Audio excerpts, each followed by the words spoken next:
नमस्कार साथियों, आज की दिनांक है 25 दिसंबर और अंक हमारा 122वां। आज के दिन के महत्वपूर्ण घटनाक्रम पर हमारी ये क्लास रहेगी। राष्ट्रीय एवं अंतर्राष्ट्रीय स्तर के महत्वपूर्ण घटनाक्रम पर हमारी ये क्लास है। एनजीटी राष्ट्रीय हरित प्राधिकरण ने हाल ही में 7 राज्यों पर जुर्माना लगाया, जिसमें से एक राज्य ने तो अपना जुर्माना पे भी कर दिया, चुका भी दिया है।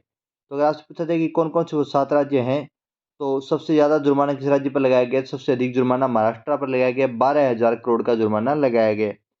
तेलंगाना, राजस्थान, बंगाल, कर्नाटक, पंजाब, दिल्ली और उत्तर प्रदेश पर यह कुल जुर्माना लगा है, जिसमें से बंगाल ने तो अपने 3,000 करोड़ रुपए जमा भी करवा दिए। अपने हिस्से के 3,000 करोड़ रुपए क्या करवा दिए? जमा भी करवा दिए। 2000 से लेकर 2004 तक सुप्रीम कोर्ट द्वारा दिए गए आदेशों की अवहेलना का इन पर क्या लगा था? इन राज्यों पर आरोप लगा था। उसके बाद में एनजीटी ने, राष्ट्रीय हरित प्राधिकरण ने, जुर्माना तय किया था। दूरसंचार मंत्री कौन है? अश्विनी वैष्णव है। S-400। S-400 क्या है? ये एग्जाम में भी आ चुका है, ध्यान रखिएगा। S-400 क्या है? तो एयर डिफेंस सिस्टम है। S-400 क्या है? एयर डिफेंस सिस्टम है। हालांकि रूस ने तो S-500 भी बना लिया है, लेकिन ध्यान रखिएगा, भारत कौन सा डिफेंस सिस्टम खरीद रहा है? तो S-400 खरीद रहा है, रूस द्वारा निर्मित है। और लगभग 35,000 करोड़ का ये समझौता हुआ है, भारत और रूस के बीच में हुआ है।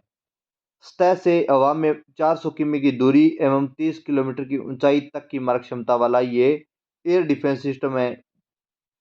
छोटे से ड्रोन से लेकर के बड़े से बड़ा फाइटर जेट भी अगर आ रहा है, तो भी उसे प्लस भक्ति मार गिराने की क्षमता S-400 में है।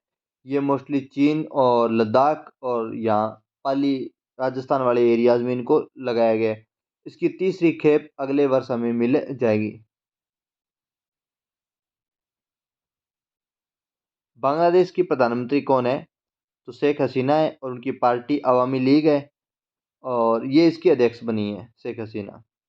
बम तूफान कहाँ आया है? तो बम तूफान आया है कनाडा में। बर्फीला तूफान है अमेरिका में और कनाडा में आया है बम तूफान। नाम से लग रहा है कि भारत या इधर वाले एरियाज में आया होगा, पर नहीं नहीं, ये कहाँ आया है? तो कनाडा में है। चलिए, इसी के साथ अब आपसे एक प्रश्न। अभी हाल ही में जो भारत में जो तूफान आया था, जो समुद्र तट से टकराया था तमिलनाडु आंध्र प्रदेश वाली साइड से, उस तूफान का नाम क्या था? टेलीस्कोप। चक्रवात जो आया था उसका नाम क्या था? टेलीस्कोप बनाने का सर्वप्रथम विचार 1990 में आया था। हाल ही में चर्चा में क्यों है? क्योंकि हाल ही में विश्व की सबसे बड़ी टेलीस्कोप निर्माण पर एक सहमति बनी है। सबसे बड़ी दूरबीन का निर्माण किया जाएगा और इसके दो हिस्सों में स्थापित की जाएगी। एक हिस्सा ऑस्ट्रेलिया में और दूसरा हिस्सा दक्षिणी अफ्रीका में स्थापित किया जाएगा। इन टेलीस्कोप्स के द्वारा जो ब्रह्मांड है उसमें नई संरचनाएं, नव निर्माण, नए रहस्यों को देखा जाएगा। उनको उन रहस्योद्घाटन किया जाएगा, रहस्यों से पर्दा उठाने की कोशिश की जाएगी। क्योंकि अभी पिछले दिनों जो एक टेलीस्कोप बनाई गई थी, उसके द्वारा ब्लैक होल की फोटो ली गई थी, और ये बड़ा ही गजब था अपने आप में कि ब्लैक होल की क्या ली गई है, फोटो ली गई है, तस्वीर। ब्लैक होल की कार्यप्रणाली थोड़ी समझने में बहुत ज़्यादा आसानी होती है।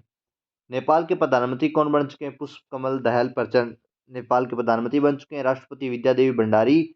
और राजधानी कौन सी है नेपाल की? तो काठमांडू है। सुशासन दिवस साथियों, 25 दिसंबर यानी आज अटल बिहारी वाजपेयी जी की जयंती पर सुशासन दिवस मनाया जाता है, आपको पता ही होगा। कलारी कलारी पेटू क्या है? दुबई में कलारी क्लब ने एक साथ सबसे अधिक लोगों द्वारा कलारी प्रदर्शन का एक रिकॉर्ड अपने नाम किया है। तो चर्चा में है कलारी या कलारी पेटू। ये क्या है? दक्षिण भारत में पाई जाने वाली एक मार्शल आर्ट की कला है।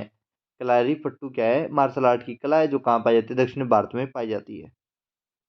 नमामि गंगे चर्चा में है क्योंकि यूनाइटेड नेशंस द्वारा इकोसिस्टम को रिस्टोर करने वाले दुनिया के टॉप 10 इनिशिएटिव में नमामि गंगे कार्यक्रम को क्या किया है? शामिल किया है।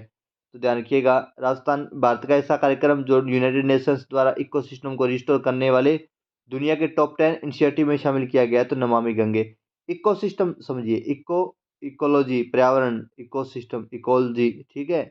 और रिस्टोर करने वाला मतलब उसको सुधार करने वाला, सुधार करने वाले इकोसिस्टम में।